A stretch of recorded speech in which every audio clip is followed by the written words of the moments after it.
Hey folks, welcome back. So yesterday on Patreon, State Azure asked me how to do ISO rhythms inside of Bitwig Studio. And I want to do a video on this, explain it to you. But my problem is I have not much time because it's my mother's birthday and I have to go to a party, okay? Anyway, I want to explain it to you because it's very simple. So here in Bitwig Studio, we can create just very simple polygrid. It's the easiest way to do it. We have already here a synthesizer, a sine oscillator, amplitude envelope, and an audio output. And all we need to do is we need to create a pitches module because we need a bunch of pitches, okay? I have 99 problems, but a pitch ain't one, okay? So I create here more or less a pitch sequence, let's say 5 steps, so 5 notes inside of a scale. Okay, and that's fine.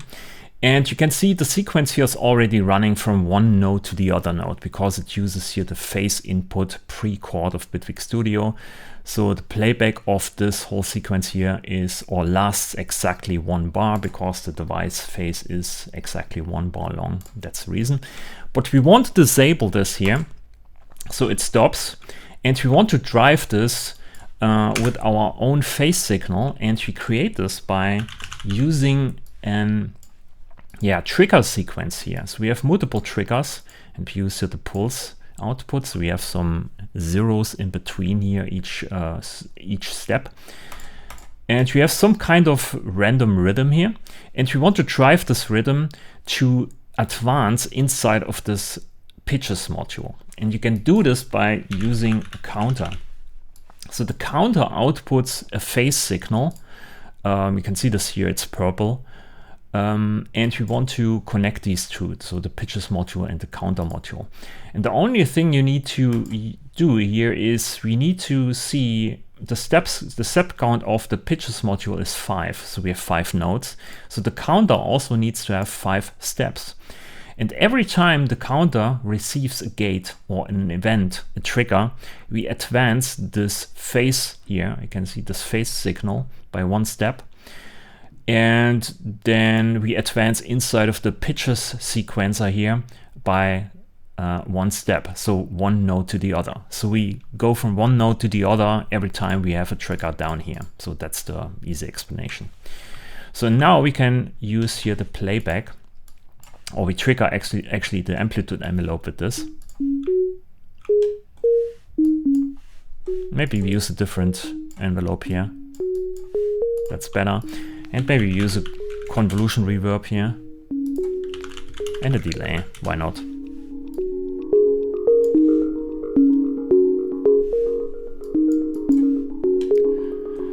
So that's maybe not super interesting, but we can change the rhythm now here.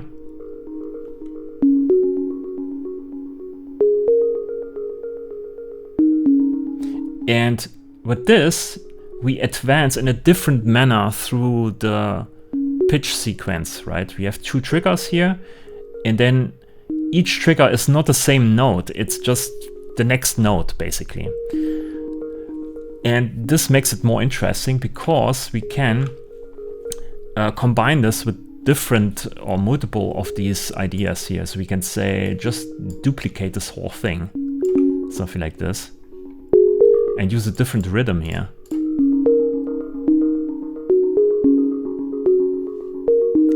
And do another one, different rhythm.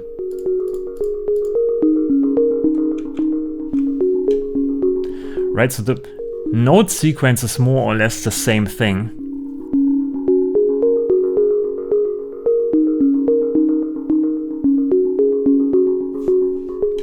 But you get some kind of polyrhythms with this very easy. You can also do something like an octaver here and say this is 1 octave higher and this is 1 octave lower.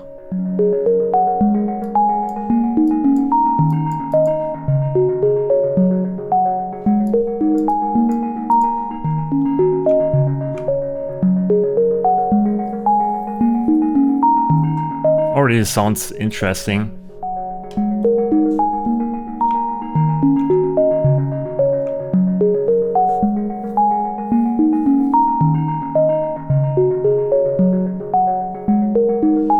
kind of like it.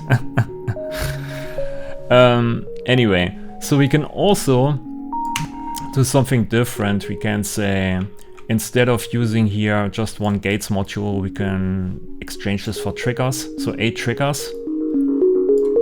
And every event here triggers the counter, and this advances inside of the note sequence. So we can say we want to have a divide, clock divide.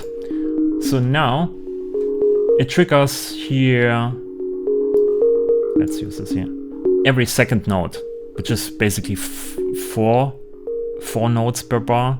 So it's the same as this, kinda, yeah. But we can choose odd numbers here, so we can say this is maybe 3. And then we can use voice stacking, say, play this 2 times. Use a stack modulator here, and say for the second voice use here 4.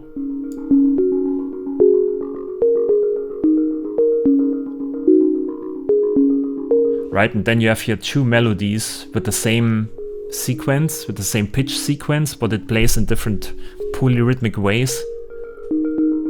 It gives you interesting, interesting sequences.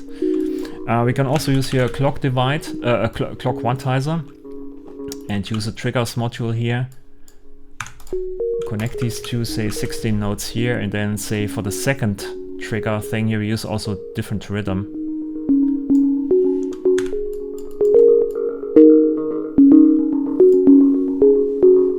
And maybe use also octave shifts here. So the second one goes 1 octave higher. And then we do here 3 voice stacks, and the third one goes 1 octave lower. And here we use a different rhythm.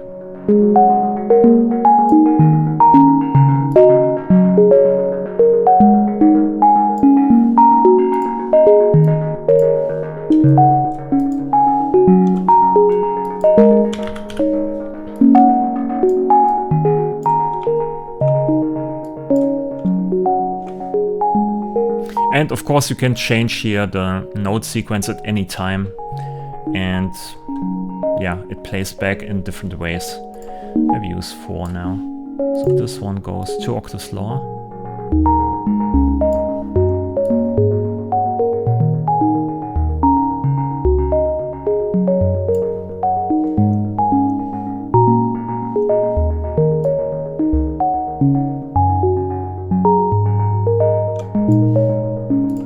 We can also say this is maybe an wavetable oscillator here.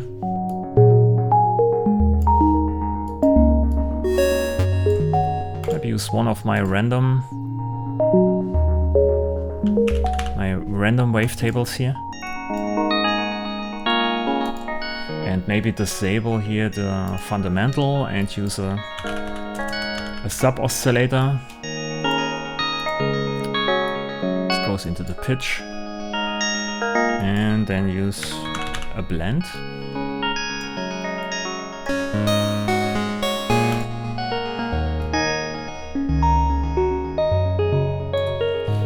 Yeah, and then we use here another note counter, different count, modulator out. And this drives here the index. And you can see it's different on each voice stack, because it's a different rhythm, we trigger it differently, and here it's a different counter size. And it gives you pretty fast, very complex rhythmic sequences.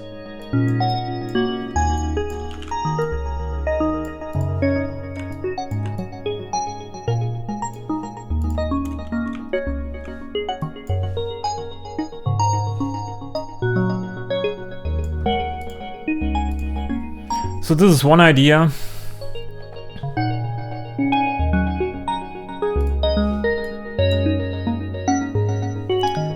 We could do probably much more complex things.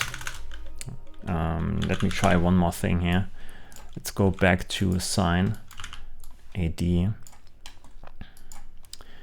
and use again pitches module here. Connect this. Use something simple, only 3 notes.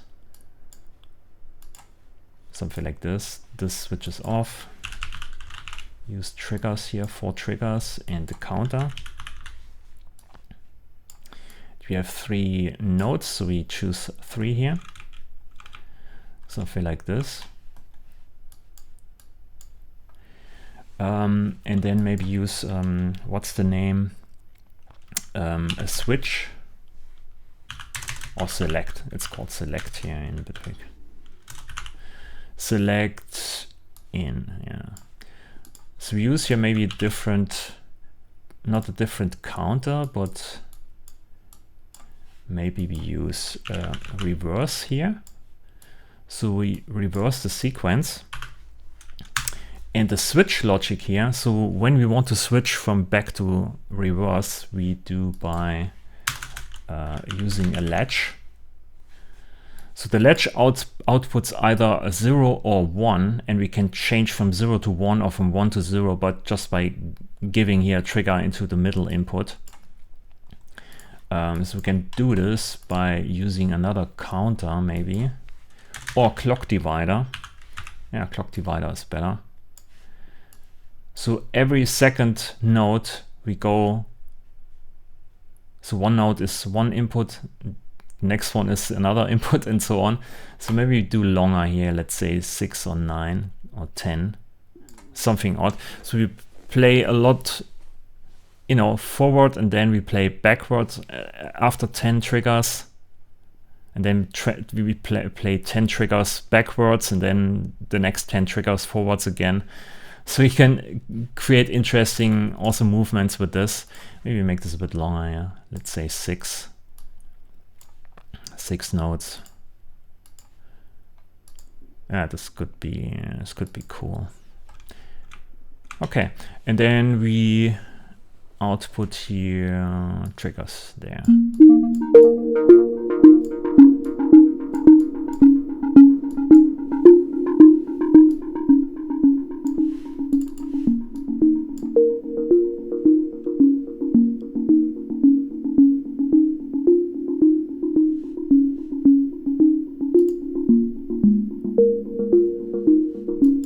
A bit faster. Or use a clock quantizer again.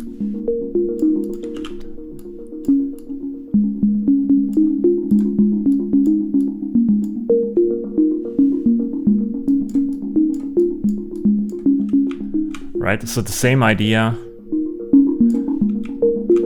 a bit more fancy.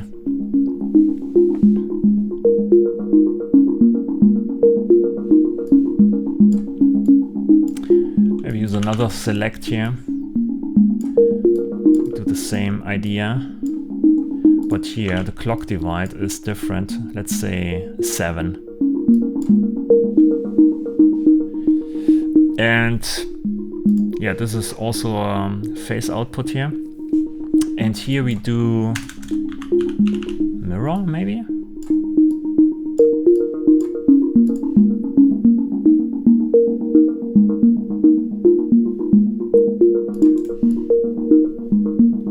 Or let's say shift. No, shift is not interesting. Maybe use a bend.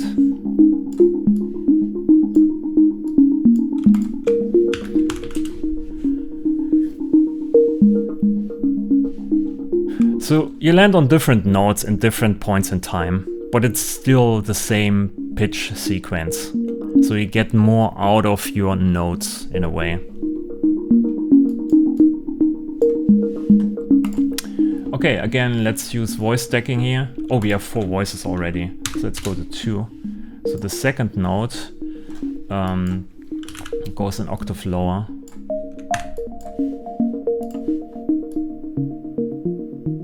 And plays back a bit slower. And the attack or the decay is a bit more open.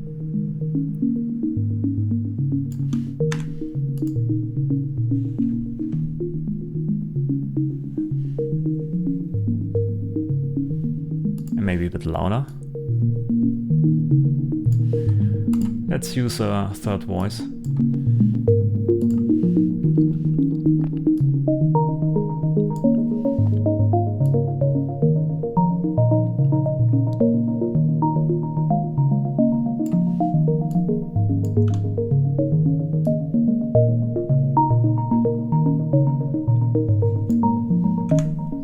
Right, so easy melodies that are kind of sound complex, but are not complex because it's just one pitch sequence.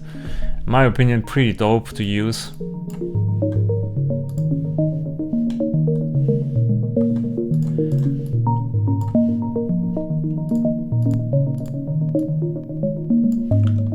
Maybe a filter here.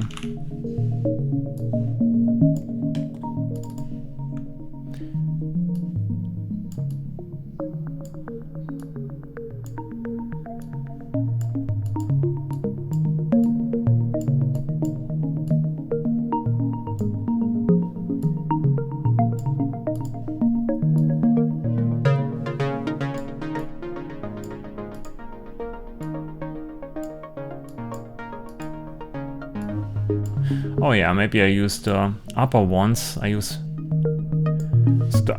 so the upper frequencies or the upper pitches I use a saw, and the lower frequencies I use a sine.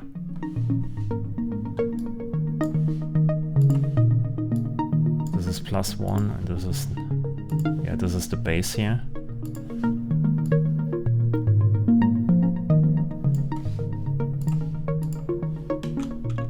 Yeah, that's how it works.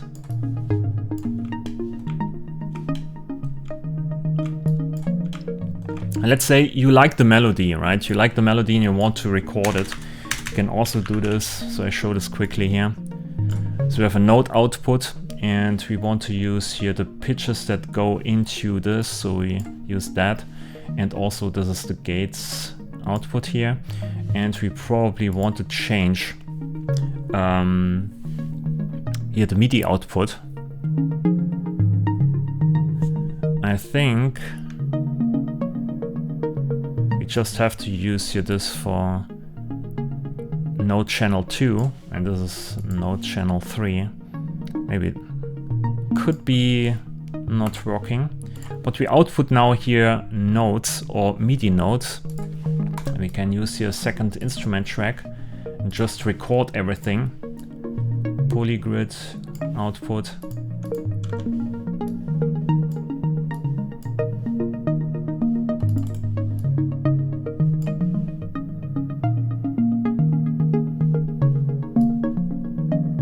And then you play it with other instruments or just record it so you have it in a kind of a MIDI way. I don't know.